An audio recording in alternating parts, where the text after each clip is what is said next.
desktop CNC, all kinds of possibilities. Really cool stuff like this.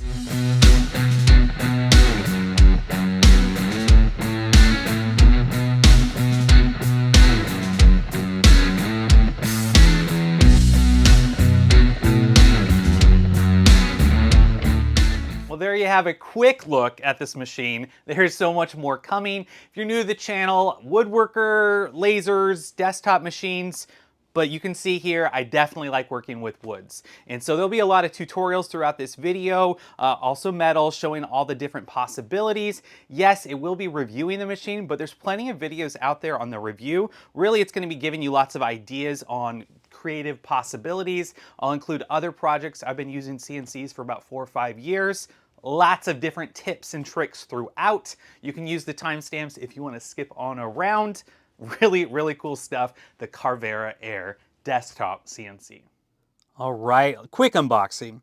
So for being a desktop, it is actually pretty heavy. It's good weight. I do recommend doing, 2 people. Don't break the thing. I didn't, don't worry. But they've packaged all kinds of stuff in here. And so it depends on what kit you get, all kinds of materials, a ton of bits.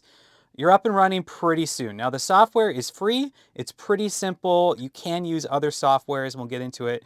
But basically getting started, it has an auto probe. And this is a feature that I really like as opposed to my other CNC. You can actually see underneath it. It'll auto sense and then you go over to your different origin points. And that's just taking, the Z height of your wood, of whatever your material is. It's also got this cool feature to do the scan margin with a laser. So you're making sure, especially if you're using, it depends on the material, but you can make sure that it's where it needs to be. And that's really important, especially for some precision carving, precision engraving, or the laser, some precision work where you really need it in the just right place. So that's a really fun feature. And this here is the quick release for bit changes. So it'll give you, like, hey, confirm, I've switched it over to this bit, and then you can just switch it out. And that is huge, right? Quick changes. Their original Cavera has an automatic tool changer, but here on the Cavera Air, that's really simple. As you saw, I just dropped the lid, the enclosure. It really does cut down on audio, cuts down on sound, keeps all the junk in there. You, of course, could hook up dust collection. I actually prefer to just run it without the dust collection, and then I can vacuum it up, here and there or after the project, because the dust collector is usually what makes the most sound. That's really loud, and so a shot vac like that. But here you can see I've got just a end mill in here, and it's carving through. This is just some pine with some stain. I'll talk about some really good tips. A lot of experience with different CNC machines, but I just wanted to show real time as we got started, and then everything else will be a little bit more sped up, but just give you a feel for how easy it is to get up and running. All right, here we go. So we're sped up, we're rocking and rolling.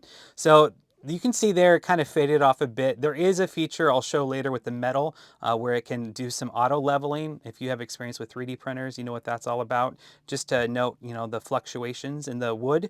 But here I'm going to work through a lot of different hardwoods, softwoods, different bits, different applications. There are some tool changes, or sometimes, I'll go in and I'll vacuum out some of that dust. Here I'm showing how you can use some color, how you can bring color to CNC. So a little CNC tip real quick here. I just have some plywood or other pieces I primed, and now I'm just doing layers of color. After that's fully dried, I'm using this product called Aura Mask. I'll link it down below. This is awesome. I've been using this for about 4 years. And then if it's laid down really, really, tight, there's no air bubbles, make sure you use a V bit, or I think this is like the 30-degree bit. Sharp enough, it'll cut right through that masking, and so you can get your engraving. Now I have my base color underneath, whether it's white or red or blue, and it's just removing the masking and however much I programmed how much wood to remove. So then I can take this and I can add colors, and you can even build up to do multiple colors. For these, I pretty much just went with, one base color like blue, and then we'll do the interior yellow, but with different masking, you can really get after it. Here again, you can see there is a dust collection and a dust shoe. It's a smaller port, and I just found it's easier to do it this way. It's also, I don't have to listen to the shop vac running. Then clean it up, brush it out, blow out any particulates. I usually do a clear coat. before I do the paint, just to make sure it doesn't bleed into the wood. And then I just flood it. And so if the Aura mask is tight, then you just go ahead and flood it, and all the colors there, let it sit. Make sure you let it sit. I've made the mistake in the past of pulling it up too early, and then, you know, you lose some of the colors. So kind of that sweet spot. Not too fast, not too long. And then you just use weeding tools like with the Cricut, and you just pull it off, and it's pretty cool. You get some great results. I have lots of videos on this process. Another one, like here, I cut out a profile, and I prefer, instead of cutting all the way through with tabs, which is totally an option, I have a bandsaw. Now, if you don't have a bandsaw, you wouldn't do it this way, but I just kind of use the bandsaw to open up some paths, and then I use what's called a flush trim router bit, and this is just a 1/8 inch profile, so they do make small 1/8 inch flush trim bits, but this is how I have always done my CNC projects, removing the material. You know, I cut it most of the way through, and then I go to a router. Now here I'm just showing, if you don't have a router table or a big router, you can just use a trim router like this. We got a wood screw clamp, and you got yourself a little DIY router table, and there I just have a flush trim bit in there, and it's just removing probably like a 1/4 inch at most from the bottom, and it's just kind of following that guide. And so this is the way that I find to be the most efficient, and I get the best results. You certainly could, when you cut it on the CNC, cut it all the way through and include tabs and all of that. This is just my approach and how I do it. Then you can add a round over. So don't worry, we are going to talk about this machine, but in all of my videos, I like to give tips and tutorials. I love to give ideas. How could you use this? How can you be creative with these machines? So it's not just a review video. This is my favorite way of doing it. So that's some nice mahogany wood that I flooded with black, and now I'm sanding off the top. Now, because I flooded it first with that you know, lacquer, it didn't absorb as much. Here on the poplar wood, I didn't get as great results, but with hardwoods, I really love the look of that. It looks really cool. All right, so we also add, you know, clear coats at the top. I'll link all of my favorites down below. But working with hardwoods, if you don't do a lot of woodworking, obviously that's my wheelhouse. I love doing that. It just really makes the colors pop, and you get some great results. So all of these were made using the Cavera Air. I'll talk more about these bowls and trays in a bit. However, signs are just so much fun. So here's a closer look at the signs I was able to do on that there machine. Obviously, you are limited in size for the bed, but you can still do some pretty awesome stuff. Now, I have a lot more tips on the process as far as how I get the different colors, all of that, using this material. All right, and I'll link it down below, so if you want to learn more about that. But I have other videos just on the sign process you can check out. So lots of different tips and tutorials for CNCs. You know, also getting into why do we have the discoloration. So I have quite a few other videos on that, so you can check that out on the channel. But pretty great results for sign making on the CNC. Here you can see that one with all the different colors. You can use acrylic paints, another way of getting a lot of colors. So I have this whole video just on some sign making tips. I've gotten quite a few other CNC sign videos, but there's a lot of money to be made. This is all MDF that I primed and then I painted, and then using the CNC got some really, really cool results. Now this is obviously a little bit bigger. You could do this smaller scale, but look at all these ornaments and figurines. These were crazy money makers, and you can look at all the possibilities. You can actually produce a lot of good content with the CNC, even a desktop CNC. I did these as volunteer gifts a couple years ago, little plaques, so there's a lot of options there, kind of that sign making idea. Or you can make custom hardware, you can make custom handles. So here is some American cherry wood. I carved it, I flooded it with black. This is on my flip top card. I even have my logo there as a little cover. So there's a lot of really cool applications. I love the true hardwoods and then flooding it with a black color and then sanding it off. But anyway, you can learn more in that video on my flip top cart, how I made those little knobs. So here we're doing like just a little jewelry tray, a catch-all. This is some Peruvian walnut. And here you can see how it's going. You could scale up to a 1/4 inch collet and do a bigger bit. There are certainly the option for that. For this first video, I just used the stock 1/8 inch bits.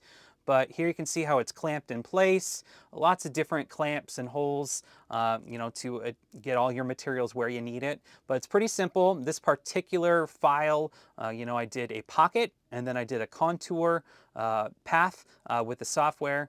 And then, you know, great results. And like you saw earlier, how I like to do these is I don't cut them all the way through. I do leave just maybe, you know, 1/8 of an inch to 1/4 inch on the bottom that I remove with that flush trim router bit. But again, you can do tabs and then just use like a multi-tool to cut it from the bottom and then sand it after. But these trays are really fun. I think this is a great, obviously you're seeing a lot of me doing wood because that's primarily what I work with, but you will see metal, you will see other materials.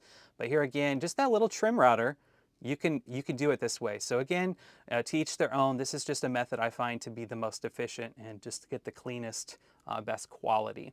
So if you want more on this process, I definitely have videos talking about CNC router trays, but pretty clean. Pretty clean. And then I like to go over it with a little round over. This is a thin wall that I made, so I just do a really small round over. There are bits in the Cavera Air for chamfering. And so you can do a pass after you cut it to then chamfer. I don't know if that's primarily for aluminum and metal. Anyway, this is just how I always like to do it. I like to cut it, do the pockets and cut it, and then go from there. As far as the bowls and trays, I didn't do as many as I have in other videos, but you can get some really great results. Here's some Peruvian walnut, did great, cleaned up well. This has, you know, some wenge, sapele mahogany, and hard maple, and it did great through those. So if you want more ideas on the CNC bowls and trays, I got this whole other video on that process. Lots of tips on sanding, finish options, a lot more that goes into these, but this is definitely something I think is suited well, you know, for this machine. You can see the size, right? I could go a little bit bigger, not much bigger, but that's still pretty good for different trays, for different things. But that's the tray aspect. Also, you could also use other bits that I didn't use, like bowl bits that get rounded edges, some other considerations too. And here you can see some of those machined items. So these are all done on a CNC. Most every one of these projects would fit on the Cavera Air.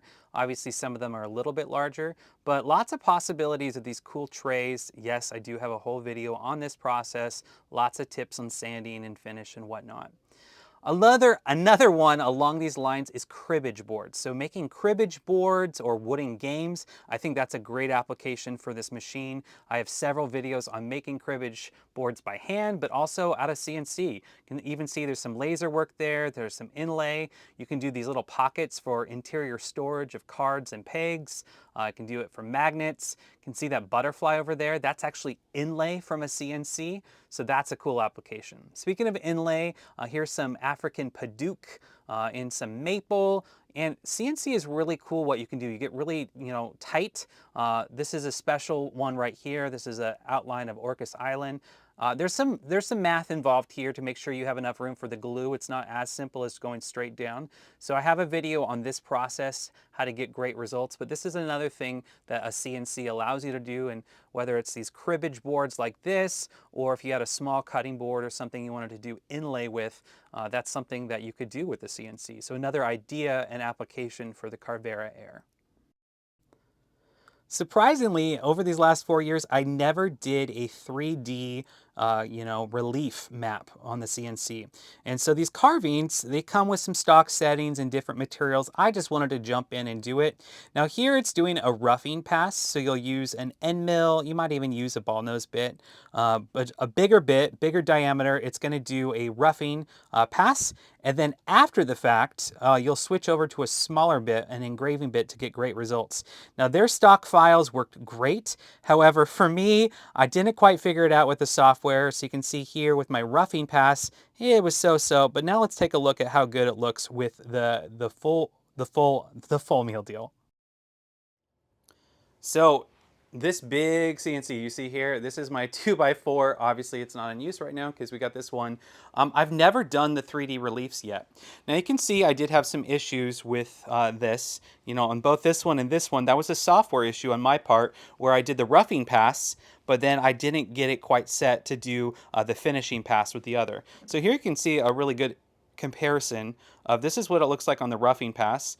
And then if you get your settings dialed in, I mean, that's so cool. So cool. So I'm still learning the software. I haven't used my other software, CNC software, but the relief maps, once you get those settings dialed in, that just looks insane. I mean, that's wood. This is some curly maple. You know, again, I didn't quite have my settings dialed in, but you can imagine how awesome that would be for plaques and other things. But that 3D relief, again, get your bits right, select the right bits, and just make sure you're set on those settings. Some really cool results. So the real reason why I wanted this machine was this right here. This is the 4th axis, so you can do 3D carves. More importantly, it's like a lathe. You have a mini lathe here, so I can do figurines, I can do 3-dimensional things. It's incredible. So basically, right, a 3D printer, we can do some cool stuff, but this is out of wood. Now right here, this is actually epoxy. It's an epoxy blank of some sorts. This is one of their preset files. You do a roughing pass with one of the end mills, and you switch over to an engraving bit. This is, I think, Nefertiti, and it's just awesome. It plugs in really simply and then goes back and forth. And you, of course, could add the air assist for more results. You could do the dust collection. I just, as you can see, let the dust pile up.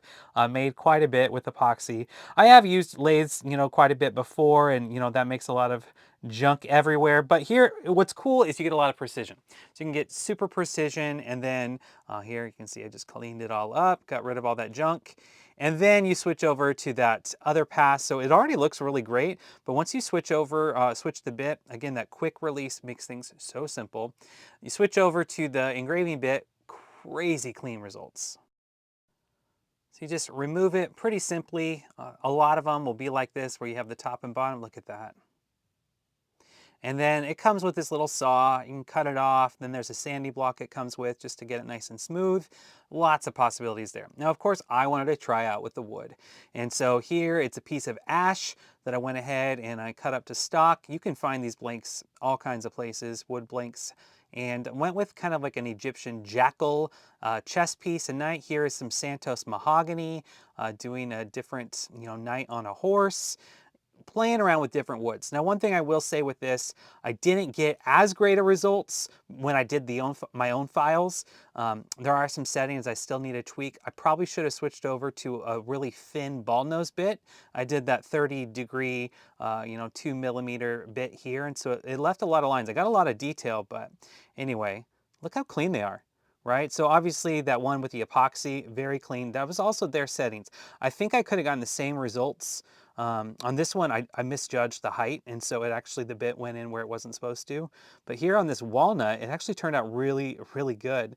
But if I had ball nose, I think it would have been a little bit better with the bit, some settings to tweak. Now at this point, I think they're good to go. You could sand them a bit. What I decided to do, I have another video talking about small pieces and sanding them. That Santos mahogany. This one's a little rougher. Could have cleaned up the settings on that. Anyway, with that other video, how to sand small parts is using what's called a vibratory tumbler. Right here you can see there's little walnut shells. Now this is used for like brass shell casings, but this is great. You can do different, aluminum oxide, different bits. So I cleaned them up. I used I blew off any dust, and then I did a clear coat here with a semi-gloss. Probably would have done something more of a matte finish or a satin, but they look awesome. So this right here is the main reason I wanted the machine, being able to do chess pieces.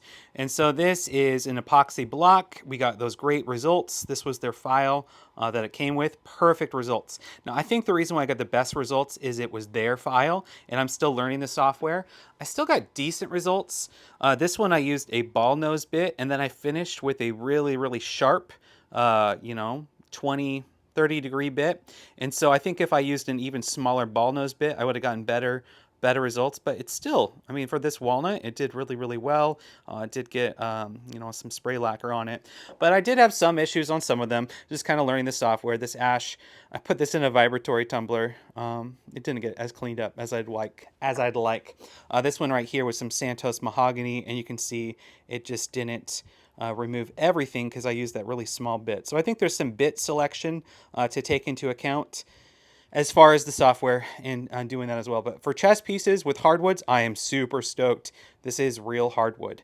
I wouldn't use the semi-gloss. I would use a more matte finish in the future. But anyway, this thing is awesome. It's pretty easy to use. You can find these blanks all kinds of places. Find a woodworker. You can find the small stock. Normally, turners, who when we have a lathe, we have longer pieces for the spindle. So these short ones are really nice. But I think chess pieces, figurines, solid wood, really, really cool. This is definitely expect more on this in the future. But wait, there's more. There's actually a lot more. It does have a laser, right? You can add in this 5 watt blue diode laser. You just hook it up. You can do some air assist. You can plug it in, and it can do quite a bit, right? Now, obviously, this is an add-on. This isn't its primary use. I'll talk about some more, considerations with that. But it is pretty simple. The same idea where you just attached it. It's that quick release again. It'll do an auto sense, get that Z height, and then you're up and running. So those of you who've done anything with lasers, you got to play around with the settings a lot. You can go back and pause what I did for these settings here. But you can play around with it. You'll probably want to do a test file. But I went ahead and I used this black Limba wood, wanted to do my logo in it. Now, I haven't learned the software for the laser. I'm just so used to, Xtool and XCS. However, these were all engraved individually, and I'm sure there's got to be a feature where I can get the vectors, all together and group them together to make it faster, because this did take like 2-ish hours to do, because it did each part individually, which is, I'm sure it could be a lot faster than that. But it is a feature. It can do laser. So you can see the results. Of course, lots of settings, lots of variables. You can play around with it. I did clean this up after the fact and did a finish on it. So with the laser, I'm not going to talk too much about the laser. This is a great add-on. I think this is really suited if you don't have any laser. If you're really going to do laser projects like I have on my channel, you really would want a different machine, just because you're limited by size. You have to consider all that sawdust in there from wood applications. So there's some considerations with that. But these are great to, if you don't have one. I was able to get some great results, on this black Limba wood. Just did a couple test cuts, but it's a 5-watt blue light diode laser. So you can still do, a fair amount of the projects. You're just limited for size. It does have air assist potential. I didn't do that. That just helps have better engravings. But little add-on. You'll wear the glasses for it. But it's a laser. It's a quick little add-on. That's not the main feature of this machine. Metal. So aluminum. This here is some aluminum. I actually have some experience using a metal laser recently, but this is, a CNC, right? And so we use metal cutting bits. Same principle as before. We go ahead and we get the height, the Z clearance. Right now I'm using a little vise. There's some advantages. I'll talk about that in a bit. That's an add-on, different company, aftermarket. But anyway, goes through and you can cut out stuff, right? So here I'm doing a little pocket just to test how that goes, and then I'm doing a profile where it's doing the contour around a shape. So there's a lot of applications here in a lot of engineering and different crafting projects. So obviously I come at this primarily from a crafting and art lens, but for all of you who want an idea of something, you want to machine something, a little mini machinist tool, this is what a lot of folks are interested in. So I'd love to explore this a little bit more in the future. What kinds of pieces could I machine that I can't do with the CNC, that I can't do with wood or lasers? And so anyway, we'll see more, but it worked really well for having never used my CNC to cut aluminum, to cut metal. It worked great. Now you can use the chamfer bit after the fact if you want to get a little bit rounded over. I've seen people make really cool fidgets with this machine. There's a little bit there, but this is just aluminum, so it pops right off. And then I wanted to experiment with some thinner stock. So I had some leftover aluminum I used for that metal laser. And I went ahead and cut that to size. But here you can see after I clean it all up, I definitely prefer cleaning it after the fact, but clean. Really clean. So anyway, I had that leftover piece, but it was kind of warped. It was really thin. It was like one millimeter. And so there is this auto leveling feature where it'll go through and it'll set the Z height for each piece so it knows how high it is. That's really helpful to make sure it cuts all the way through, all that good stuff. I didn't get a chance to engrave, but engraving, there's a lot of metal engraving bits that it came with. So different applications. So jump in the comments to let me know, what can I use this machine for? What metal projects do you think, folks would be interested in see what would you like to see, because I'd love to know more ideas of this size machine, outside of like making full-on machines or like RC parts and such like that, which is a great application, what folks would want to see. So here I just used that bigger piece to cut a piece of, cut out an anchor. And, again, lots of different things. I think there's the potential here of doing like little car accessories. This is just, another logo, but you can do whatever you wanted with that. Have fun with it. Have fun with it. But it worked well. And for someone who hasn't CNC'd metal before, it was pretty simple. So a lot of folks like to do fabrication. And so here, this is about 5 millimeters aluminum. And, it's perfectly smooth there. It doesn't look like it, but you can work on this step over. But this is great for, especially if you're someone who likes to engineer and make things and do some fabrication. You can make all kinds of parts with aluminum. A lot of the other videos on this machine talk about the aluminum, but for someone who's never really worked with it, can clean it up a little bit. Pretty cool. Pretty cool what you could do with aluminum. I think some other metals, you could do, customization. I don't know if it does steel, but aluminum, you could do some customization for cars. Lots of possibilities here. I think nameplates, other things, maybe even, little metal to put into wooden items. So some cool options, some cool possibilities. You also could do, the different bits to do a chamfer, to round it over. A lot of other videos that focus on the metal. If that's your wheelhouse, definitely check that out. Okay, I want to talk about the software just a little bit. It is pretty simple to use. So it's free, right? It's Makera CAM. So 3-axis or 4-axis, you would just get started like so. And go ahead and set in your measurements, whatever you want for your piece. You can add, let's go ahead and add a SVG. Let's see, we'll just do a pine tree. I added all kinds of different ones. All right, so I have whatever image I want, and then I can go in. I can do it over here. I can go up here. I guess that I'm cut off a little bit for you. Sorry about that.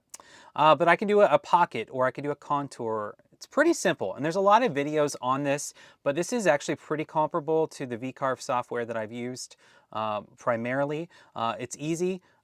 It does take some time. Now I'll say it's easy. It's easy in the realm of CNC software. However, CNC software is a little bit more involved. So there's a lot of tutorials out there. Folks want more on that. I can add that. There's also, of course, let's go ahead and add you a 3D model. Let's go. So here is an STL. So if I wanted to do like a, can you see it? So there is a 3D of a little lion, and then I could click on this image, and I want to do we're going to do a 3D relief, and then I can do all the things here. There's, of course, the laser is built in here. It's all within. So it is pretty straightforward, pretty intuitive, but there's some more videos that I will make on this in the future, but that's the software. That's just a quick look at it. Again, you can use other CNC software. I think it is compatible with the Cavera Air. All right, let's talk about files, some free files. So I talk about this in a lot of my videos, Creative Fabrica. If I wanted to buy, say, this file and maybe cut some aluminum or wooden, different combs, beard combs, something like that. Well, this file would be about $3, $4. However, at Creative Fabrica, for the cost of one file, you get unlimited downloads. Anything you want, right? All of them, everything, every PNG, every SVG file, all of these things that you could use the laser for, or you could do a, engraving like you saw me do earlier. It's unlimited. It also includes a commercial license. So I use this all the time, right? I've been using this for the last year. So you saw that bear in there, kind of this effect where you would engrave with the bit, and then you would do an outline, or you could do the laser with it. All kinds of possibilities. This is actually the anchor I used for the aluminum that cut out, but there's so many different files. So many files. In addition, there's also fonts, right? So let's go ahead and look at those. All these different fonts that I could use and use my other software. That's the thing with this right now is you do, I believe, have to do all the design elsewhere and then you import it here. However, you could do it just like this because there is a studio in Creative Fabrica. So this is some design software. You could use it just right within here where you can turn things into an SVG for you. You could do it all. Anyway, Creative Fabrica, it is awesome. I use it all the time. If you use my link down below, you get 10 free downloads. Don't have to pay anything, but I use it. I use it all the time. It's really cool. And again, I still use Etsy and I still spend like 30, 40 bucks a month on just individual files, but just $4. It's even less with some other promos. So check that out, Creative Fabrica. Use my link down below. It is an affiliate link. We get a small portion, but it's awesome. Great resource. At least get your 10 free files. Okay, one of the things it does come with is a PCB fabrication kit. Now, PCBs, I don't really make them. I don't really do them. But if you're really all about that process, you can do it. And I've seen a lot of videos of folks who do this. You want to go all the way from the ground up. Making these, it comes with everything. And that's the one thing, all their different bits.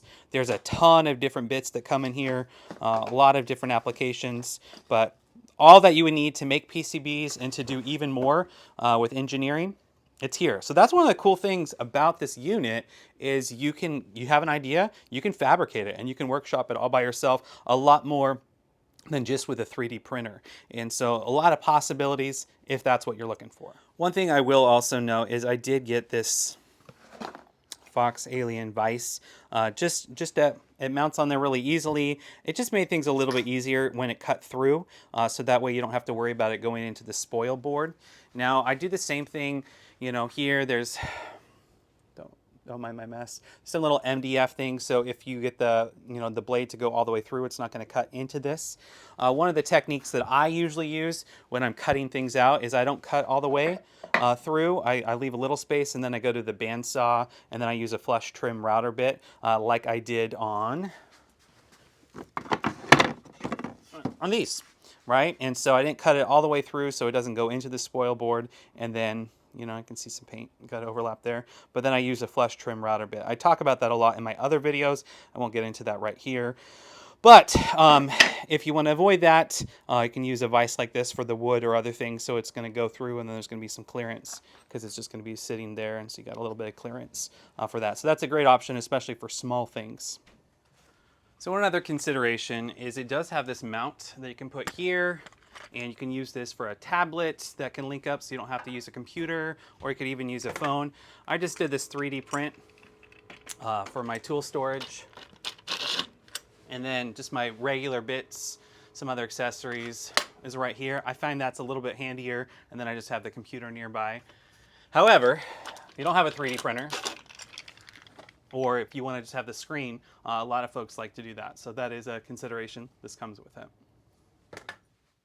All kinds of applications. So you saw primarily signs and wood, but there's so many more applications that I have not even got to show yet. So I'm excited to show more things with this machine. Just wanted to give you a little taste of what it can do.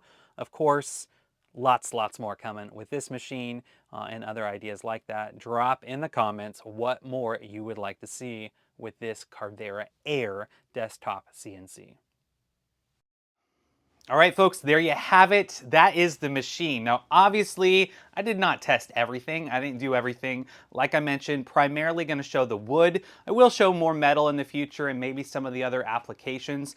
But for me, the wood and the hardwoods is kind of my wheelhouse in sign making, so you'll see a lot more on that. Of course, I will be doing quite a bit more on this fourth axis possibilities, more 3D, depth reliefs, all kinds of other things. Well, if this video provided value, please consider subscribing to see more videos like this. Like I mentioned, I have a ton of different videos on CNC projects, whether it's bowl and trays or signs or all that stuff, so you can check that out.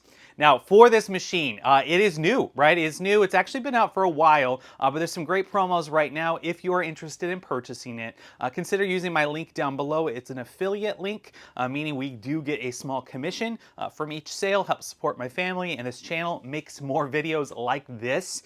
with the Cavera Air, or if you want to look into the Cavera, the bigger one, what are some projects you'd like to see in the future? So obviously I have a lot of different ideas for this machine. What can I do with that? So drop it in the comments down below what you'd like to see. Do you want to see more on the software? What types of projects would you like to see in the future? Well, thank you for watching. Until next time, take care.